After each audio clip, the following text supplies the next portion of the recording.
ದೆಹಲಿಯಲ್ಲಿ ಸುಳ್ಳಿನ ಆಳ್ವಿಕೆ ಕೊನೆಗೊಂಡಿದೆ ಅಂತ ಅಮಿತ್ ಶಾ ಅವರು ಕೂಡ ರಿಯಾಕ್ಟ್ ಮಾಡಿದ್ದಾರೆ. ಬಿಜೆಪಿ ಗೆಲುವಿನ ಬಳಿಕ ಕೇಂದ್ರ ಸಚಿವ ಅಮಿತ್ ಶಾ ಅವರು ಕೂಡ ಟ್ವೀಟ್ ಮಾಡಿದ್ದಾರೆ. ಸುಳ್ಳು, ವಂಚನೆ, ಭ್ರಷ್ಟಾಚಾರದಿಂದಾಗಿ ದೆಹಲಿ ಈಗ ಮುಕ್ತವಾಗಿದೆ.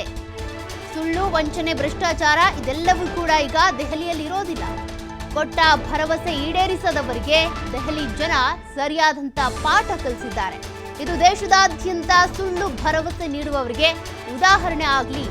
ದೆಹಲಿಯಲ್ಲಿ ಅಭಿವೃದ್ಧಿ, ಆತ್ಮವಿಶ್ವಾಸದ ಹೊಸ ಯುಗಕ್ಕೆ ನಾಂದಿಯಾಗಿದೆ ಬಿಜೆಪಿಯ ಈ ಗೆಲುವು ಅಂತ ಅಮಿತ್ ಶಾ ಅವರು ಕೂಡ ಎಕ್ಸ್ ಖಾತೆಯಲ್ಲಿ ಟ್ವೀಟ್ ಮಾಡಿದ್ದಾರೆ.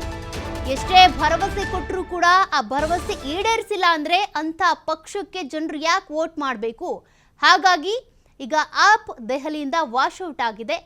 ದೆಹಲಿಯಲ್ಲಿ ಅಭಿವೃದ್ಧಿ ಹಾಗೂ ಆತ್ಮವಿಶ್ವಾಸದ ಹೊಸ ಯುಗ ಶುರುವಾಗುತ್ತೆ, ಅದಕ್ಕೆ ನಾವು ನಾಂದಿ ಹಾಡ್ತೀವಿ ಅಂತೇಳಿ ಅಮಿತ್ ಶಾ ಅವರು ಕೂಡ ಎಕ್ಸ್ ಖಾತೆಯಲ್ಲಿ ಟ್ವೀಟ್ ಮಾಡಿದ್ದಾರೆ.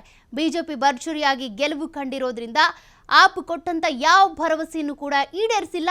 ಹಾಗಾಗಿ ಜನರವರಿಗೆ ತಕ್ಕ ಪಾಠ ಕಲಿಸಿದ್ದಾರೆ.